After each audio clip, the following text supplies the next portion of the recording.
I know this is the fastest 30 minutes in all of sports, but I'm gonna tell you what, shout out to y'all who made it through, man. It's been Eclipse Day. Obviously, me and Tyvis is in the building. We got our Guardians gear on, but we always gonna talk Browns. So welcome to another episode of the Ultimate Cleveland Browns. And guess what? We can both see. So I'm assuming that you found those special glasses, Tyvis. Listen, first of all, it was all a lie. It was a lie, first of all. I was sitting out there because I'm sitting out there and for the past 48 hours, I've been telling everybody, I'm going to look right up at it. Everybody's like, no, you're going to go blind. You can't do that. I'm like, y'all going to listen to something that somebody told you back in 1905 when we wasn't even alive. Y'all going to believe that? So I was going to prove science wrong and I was going to look at it. And then once the eclipse happened, it's like you're supposed to take the glasses off to look at that anyway. There, you can't see that with the glasses. So yeah. Tyvis, if you come back to this joint, I'm gonna check you. If you on the Ultimate Cleveland Sports Road next week and you can't see nothing, I ain't gonna laugh at you because that's gonna be heartbreaking. Like it's gonna be heartbreaking. We gonna see if we can try to find you some sort of I don't know, special tonic or chlorine water from Tibet or something. We're going to try to put some salve on you, but you better not show up like Jamie Foxx and Ray Charles on Monday, bro. You can't believe everything you hear. Sometimes you got to experience is the best. You got to go out there and see for yourself. And I did. I'm fine. Look, I got 20/20 still. I look right up at it. Oh, my goodness. Hey, listen in the chat. Hey, listen, I need y'all to put the prayer signs up for Tyvis in the chat. Can we get the prayer signs? Matter of fact, let me go ahead and take this all the way down. We don't even need to see no more of this. Let me get my banners. Nah, don't call the hotline. Let me change the banners up so we get these comments out of here immediately. Come on now. Listen, hey, somebody look, Cody. I've been trying to tell my man. I'm looking at him sideways too. No. I'm still here, man. We ain't in traffic. Hey, listen. Hey, listen. We love the James. Where you pulling up from, James? Let me know where you're from, James. I need to understand. 37 people in here. Pray for Tyvis. He was looking at the sun today. This is crazy. This is crazy, bro. Look. Look at my man. No.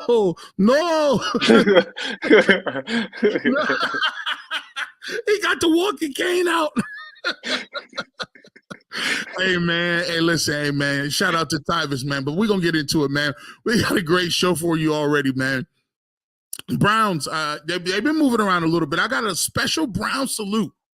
Marsh Madness style. We'll figure out what that means coming up in a little bit. Jesus. And then we talk about Jameis Winston, man. Jameis Winston is slowly but surely becoming one of my favorite Cleveland Browns. If you haven't heard Jameis Winston and the way he talks, we got some Jameis Winston sound up for you, and we'll talk about what it means for his room. And you know, one of the lighter sides is having a good room. I'm gonna get with Tyvis and talk about some of the different things he used to do in the NFL when it comes to having a good room, a good guys around them, and some of the rituals they got to do. But first, let's talk to get into something a little serious. Let's get to Browns pick up G-News 5th-year option. Now, Tyvis, I'm not sure what that means in terms of picking up G-News 5th-year option. But do you think that this is a good move? Yeah, I mean, I know a lot of people aren't high on G-New because of the ending of the season or the last game. But at the end of the day, G-New, the Browns look at G-New as a guy that they drafted, and he's been all about whatever it takes to help the Browns out. So I think that, the Browns eventually will end up paying him. I don't think he won't break the bank, but I think that he will be taken care of because this is a guy who, you drafted to be your CB2, but he's made the switch to play nickel, which is a spot that he never played and he didn't really want to play.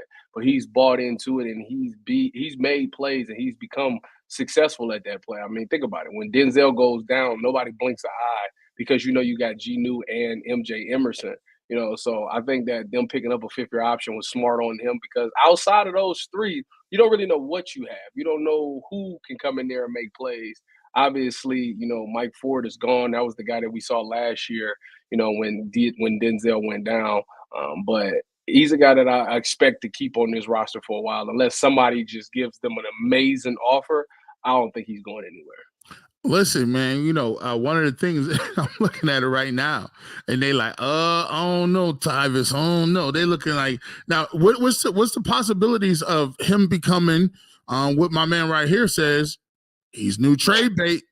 Is this a new move? Because look, he's $13 million. Kind of like how they did Jerry Jeudy. Now, Jerry Jeudy had his 5th-year option picked up. They rolled it over. They gave him a new deal. Is that something that you can see? Because let's be real. First of all, I can't believe that G New has been here 5 years. Like, I can't. Yeah, that's crazy. That's kind of crazy, ain't it? What was it? 2020 was when they drafted him. Yeah, right? So he been here for a minute. So they pick up that option. And my thing is this: $13 million. I don't know what the going rate for a nickel guy is. But G knew he wants to be one of those 20 million guys. I think that's the going rate for a starting corner in the league, right? How much, that's what he wants. Now, look, you can't pay Emerson, you can't pay Ward, and you cannot play G New at the same time. Listen, even I could count to 3. If I'm giving if I got Emerson, Emerson already 3rd round pick. Emerson is holding out for every last single penny. He's a 3rd round pick. He wants the money. Like, let's not be clear. Let's be clear about that. Now, G New and Emerson is coming up quicker because Emerson doesn't even have the 5th-year option. So my thing is this: are the Browns in a position to say, "Look, let's get you to a spot and get something back from it," or are you gonna let it ride out?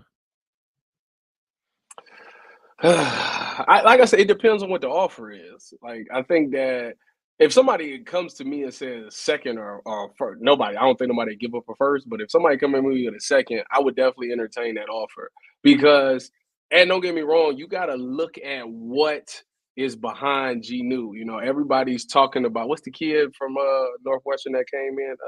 What's his name? His name is, everybody's looking at Mitchell. And it's like, Mitchell. Yeah, it's like Cam Mitchell he came in and he looked really good at the nickel position, but I got to see it long term. Like, anybody can come in there for a couple of minutes or a couple of games and look good. I need to see it for a full season if he's able. If he's able to make those plays and he looks better and he's doing his responsibilities better, then yeah, it's easy to move off of G New because, like I say, nickels might come a dime a dozen. But you know how I feel about the fact that if you got good corners, you always keep those good corners. And the number one thing to me is always the Denzel Ward injury factor. Like I say, how would you feel if Denzel went down and instead of G New being sliding out there to be the corner, it won't be Cam Mitchell because he plays nickel. Who would be? I don't see. That's what I'm saying. I don't even know who the next guy is. So that's a problem. But when you say somebody like G New, it's kind of like when they had Greedy Williams. Greedy Williams wasn't a great starter, but when Denzel went down and Greedy had to come in and play a couple of snaps, you was like, oh, we'll make it through this game. I don't know who that next guy would be, and that scares me about this. I forgot about Greedy Williams. I thought Greedy Williams was going to be that dude. Yeah. I thought he was Stingley before Stingley. I thought Greedy Williams, he was getting picked, he was jumping routes, and then his neck is just worse than mine. Like, it's just like, he just has for real, like, he got the same things. Like, I would wake up, I got 3 herniated discs in my neck. And then when they was talking about Greedy Williams trying to play corner, bro, you can't play no corner with no herniated discs. Your forearms don't work, your neck don't bend, but a couple different ways. It'd be out here looking bad. And I'm like, and plus it get cold? Nah, man, you need to sign up for that workman's comp. Is he still playing? I don't know. I ain't heard much from him. I know he got traded to Philly, but I don't know what happened. We ain't heard much from him. And shout out to my man James O'Brien. I watch Ultimate Cleveland Sports Show every day from Leicester, England.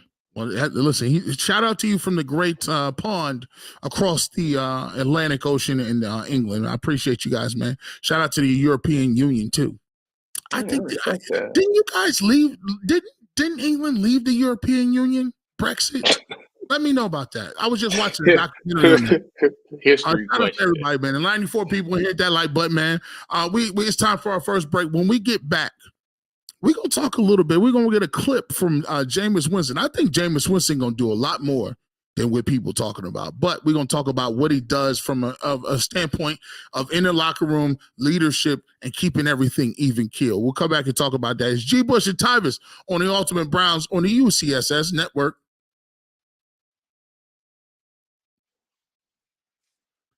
Opening day, and this is a testament, man. Opening day is coming up today, man. Jason Lloyd, Zach Meisel of The Athletic brings up, this is every Monday, Ultimate Guardians. I'm going to tell you what, it's the best show. If you're a baseball fan, if you're a big fan of the sport, this is the most interesting, the most analytically driven, and I think they got the best content baseball-wise. Two great baseball minds, Zach Meisel, Adam the Bull, every single Monday. They're going to be on tomorrow, Tuesday. I think at 10 a.m. they're going to be on recapping the opening day. It was been crazy. You know, you got the whole eclipse thing. By the way, me and Tyvis got to talk about the eclipse. It was kind of crazy. I was kind of spooked. It was dark as heck outside.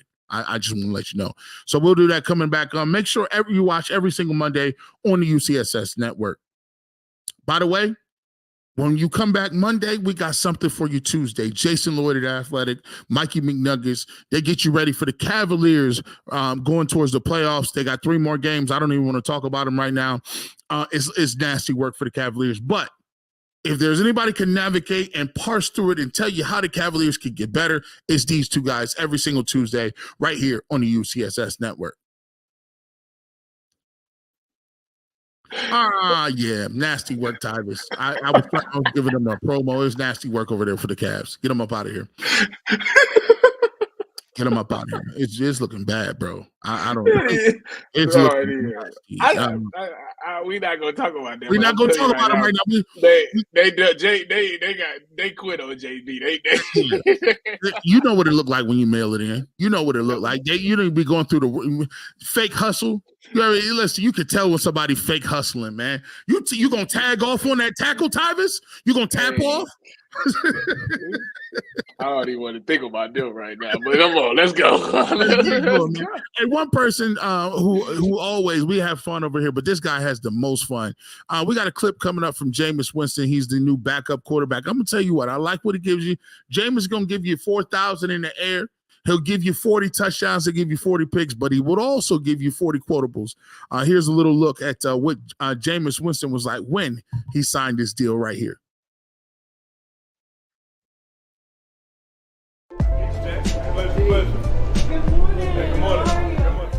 Hello. That's what I said. What's your name? Brennan? Yeah. Okay, nice to meet you. I'm Don. Don, nice to meet you. How you doing? We're just walking down Cleveland Browns facility and we are enjoying ourselves. Today is signing day for myself and Tyler Huntley. Myself being Jameis Winston. Hey, how you doing? Man, they got a pool. They got a whole Olympic-sized pool. How we doing? Good to see you too. No doubt. No doubt. Absolutely. What's up, man? How you doing? Welcome. Happy to have you here, James. Pleasure to be here. Cool, man. Thank you. Bro, I can only imagine. You got to be the best ground crew with snow like this. Wow. Thank you, Lord.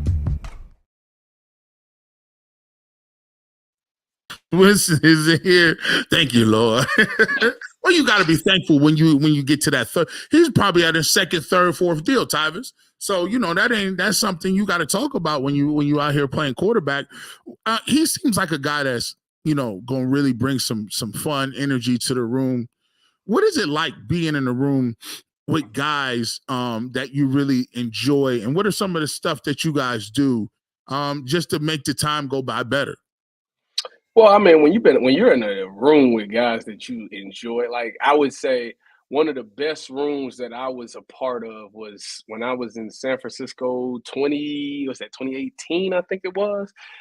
Although our team was not good at all, we was like 4-12 or something like that. That room was so much fun. Like we had so many jokes and it was about teaching each other and we held each other accountable and stuff like that. And that was just a close group. We had DB night, we went go-kart racing which got very competitive. Almost died. I would tell you that I almost died. Yeah, we had DB night where we went out go-kart racing and I was in last place, which is crazy that I was in last place. And Sherm and my boy Akello Witherspoon was going at it. Because they was trying to compete for first. Mm-hmm. And I was so slow on the golf cart because the one they gave me was messed up that they lapped me. Oh, like, you got wrapped. Oh, you was so out what here. yeah, it was bad. So what happened was they spent my go-kart out because they was like right behind me and we was trying to hit the corner. When I hit the corner, they hit the back of my go-kart, so it spent out. And the other DBs came and flew right into my stuff. Right, it was bad. Oh, it was terrible. But anyways, that's the type of stuff that happens on when you got a good locker room or a good, a good position room. And I think Jameis is going to do a lot of great things here. He's going to make everything fun. You're going to be like, I want to learn from this guy. I want to have fun. So that's the best part about it. But he's a worker. I mean, this guy's been around, some good guys. He's been in different organizations. He's played the game at a high level. Even though he threw a couple of picks, he still throw the ball really well. So, he's a guy that threw for what? What did he throw for 4,000 or 5,000 yards, something like that? Yeah, he threw for 5. All of this right, which is crazy to sit there and think about. So I'm sure Deshaun Watson wants to pick his brain on how he can get to 5,000, especially if this is going to be a more passing attack offense. Jameis is the guy that's not shy of throwing the ball. And I even think Joe Flacco could have taught a couple of things as well when he was in there. So I think Deshaun should be a sponge and soak up as much as he can. It's nice to have a big brother that's, has some success in the league, that's thrown for 5,000 yards. He can teach you a thing or two and help you get back to where you want to be. And I think the number one thing is that he's going to bring that confidence. Man, listen, man. Jameis, I like his flow because, see, I don't like no quarterback coming and managing nothing. I need you to sling it around. Sometimes you might come in this game. I need you to be throwing that deep corner route like I need you to throw the seam route like you a starter. Sometimes these dudes be coming in, they want to manage the game, and you can see a difference when DTR came in against the Ravens the first time, and then he was like, "Oh, Deshaun ain't playing." Bro, that was like taking candy from a baby. He didn't know nothing. He still had milk on his breath. He was like, I'm like, bro, you ain't no hot reads. It's like playing the NCAA game when you're trying to hot read and you have to and the number 25 greatest stadium is rolling and the quarterback can't hear. You like, dang. I got this freshman quarterback I recruited. Man, we ain't got the hot routes. The squares don't come up. It'd be squiggly in line. No. I need a veteran. Listen. I'm not willing to give up on detail, but I tell you what, I am interested to how they work in the draft this year because if they go get a guy like Joe Milton, that kid from Tennessee, then that's going to be crazy. Hey, listen, let me tell you this. Joe Milton, I seen him throw a ball directly through a 7-Eleven.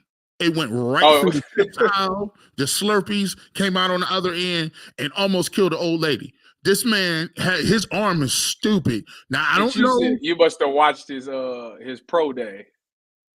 And this dude is out here just dropping back, looking like Future, just dropping back, just throwing the ball over his head like grenades. It's crazy. And they done had him in 2-3 times. I feel sorry for DTR a little bit because Tyler Huntley is because listen. Y'all need to cut that. Tyler Huntley is not gonna make it over. Hey, listen, like it's just I don't see it. Hey, you didn't see what that man said. Jameis Winston, they had him like a tag team. They was like, me and Tyler Huntley is signing today. When somebody name drop your boy, when your boy come with you, you know what the package deal is, Tyvis. You ain't never seen the package deal in college. Listen, Tyler Huntley he's a nice player, and I think he's gonna do some really good things in the preseason. He's gonna look really good. I think Kevin Stefanski's gonna call some really good plays and help him get picked up by somebody. I don't think he's gonna be on the Cleveland Browns come this fall. I just don't. I think he'll be here. I think he's here because they need to have a mobile guy that can be a little bit mobile, that can throw the ball pretty decently, that can mimic what Deshaun Watson is, so they can run the same things, so they can get these receivers all on the same page to be able, and the offensive line. So the offensive line knows how to block and protect when these quarterbacks start scrambling. I don't think that guy's going to be on the roster. I just don't. Hey, man, we got to pub this. Make sure you check out the voicemail, the Ultimate Cleveland Browns voicemail. If you want to get your hot take off, if you want to just talk about something, you was like, G. Bush, I got to talk about these Browns. 216-345-4432. This is going to become a bigger part of the show. So if you want to get your comments off, you want to opine, we might do some different things with this. Make sure you call the voicemail, listen to the prompts, leave me a voicemail. But remember, leave your name, where you're calling from, and then give me your take, and keep it under 20 seconds. Let's try to work with that. As always, man, when we come back, it's March Madness. We know about Caitlin Clark. We know about all these other dudes. We know about everything moving with the NCAA women's and men's tournament.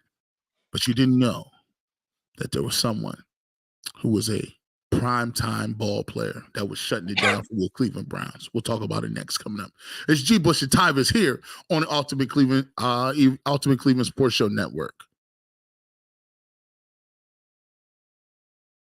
We got 100,000 shows, but you got to check out all of them. Every Thursday, Ultimate 216, my man Earl the Pearl is on there. He got some footage dropping. He got some behind-the-scenes look that he did with Deshaun Watson in his grand openings of Lefty's Cheesesteaks. Make sure you guys will go out there to Cleveland Heights and check it out. I was there as well. Earl will get you together. Earl got a nice little mix of community, nice little mix of sports, and nice little mix of just talking about the Cleveland sports area 216, and it's all about the people he works with. He got another clip coming out with the mayor of Cleveland Heights, doing a little interview with him as well. So make sure you catch Earl the Pearl every Thursday on the Ultimate 216, and it's only on the UCSS network.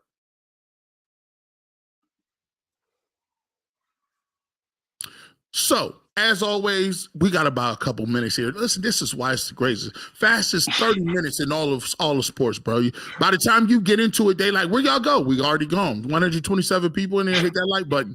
We talk about Marsh Madness, right? Shout out to Caitlin Clark. UConn looks like they're going to smoke Purdue. UConn is looking tough. I done lost some parlays on them all week.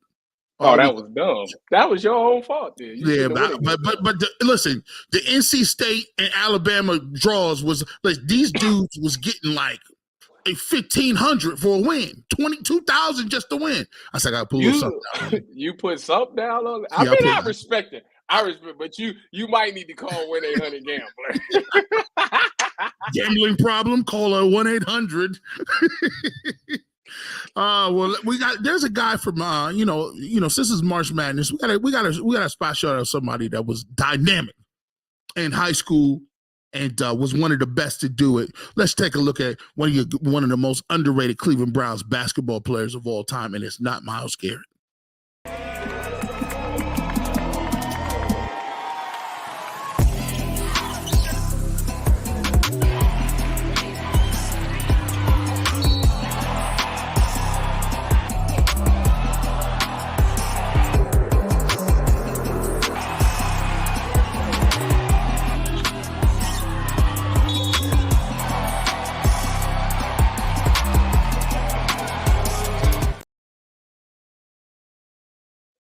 He was out, get off me.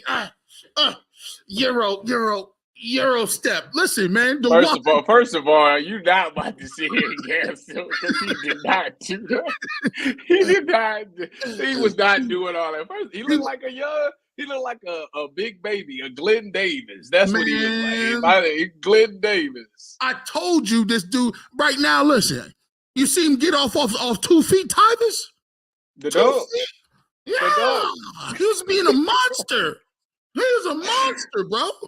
Hey, first of all, DeJuan is what, 6'7" now? What is he, 6'7"? Like 6'8". I don't even know. Yeah, I was to say, it's impressive that he, carrying all that weight, he can still jump up like that. He's 3'7". I know. He's 3'80". I say he like Glenn Davis. He like a young Glenn Davis in those clips. But listen, that right there is why I think that he's a premier tackle, because as you know, when you play basketball, when you play big, you gotta have that footwork, man. That footwork gotta be crazy. And that's what's helping him in football. When he's doing his kick slide and stuff like that, like his feet is perfect. And I think that's why he's able to shut down a lot of these defensive ends. I mean, outside of the fact that he's big, and it's hard to get around the dude, but, he moves his feet really well laterally and, he can shuffle really well. And that's what's going to help him. A lot of good tackles play basketball. I mean, you hear the stories about them being converted to tight end a lot, but there's some tackles out there that play basketball that's done really well as well. Hey, listen, man, there's dudes like myself who play with, listen, by the way, G. Bush, this is the thing. I'll be letting y'all get y'all's money off. I'll be letting y'all talk y'all stuff. But G. Bush, it's me Nuggets and then it's me. Like, it's me. Talk to him, Coach Smith. He don't know I played for the great Canton McKinley High School, the #1 all-time in wins in the state of Ohio. And I played the small four. I wasn't even no big. I was like, you was handling the rock. Of course. Wait a minute. You got tape. Yeah, I got tape. I got a whole yearbook too. I got the press guy. I know this is on VHS, so we need to go get one of them converters. You see what Coach Smith said? He said boys and girls club. I was down there dominating. Hey, listen, I play boys and girls. It don't matter. Get out of here. Too small. Stop playing around, man. Listen, yeah. The only person I know that openly admits that they can't hoop is Earl. Outside of that, I don't understand it. I don't understand it. I think Earl just was like, you know what? If I'm not gonna be a black dude that play, I'm gonna just grow some dreads. He better listen. That dude he better go back and rewatch The Wood. There's two rules in The Wood: either you gang bang or play ball. He didn't do neither one. I mean, he might be a shooter though. He might be. Shout out to Earl the Pearl, bro. Hey, listen, Earl. Hey, man, your boy Tyvis talking about you. I had nothing to say about this. I'm just saying, we got no jumper. He can't go to the lane or nothing. He can't even play defense. Like that's bad. Whoa. Eric Howard? Never heard of him. Of Ohio? Do you know there's a man named Mike Doss? Did you know that? Best running back. Did you know there's a guy named Mike Doss? That's crazy to actually hear. I don't know who that is though. I gotta go. Is he on YouTube? Tyvis knows what he is. Tyvis knows. Listen, actually, man, I'm about to go look him up. He said, Eric Howard was nice. Eric Howard. 2-7. Yeah. That was you? North Canton doesn't beat us. They don't be winning like that. Hey, man, like I said, man, it's the fastest 30 minutes in football and in sports and basketball. I told you I hoop now, and we ain't even got to the baseball. We ain't even got to the baseball stats. Let them not even play with them, Tyvis. Man, we got to go as always. Make sure you check us out. We'll be back on Friday. Guardians at 5:00 today. You got a great showdown. We're going to watch the Guardians. We're going to get some little, we're going to hang out. We're going to do our thing. But first and foremost, you never know what Jeebus might be signing up at. You never know where he might show up at. TV, radio, whatever the case may be. Even during the eclipse. You know what you can always listen for? Them Clippers. Have a great afternoon. Go Guards. Peace.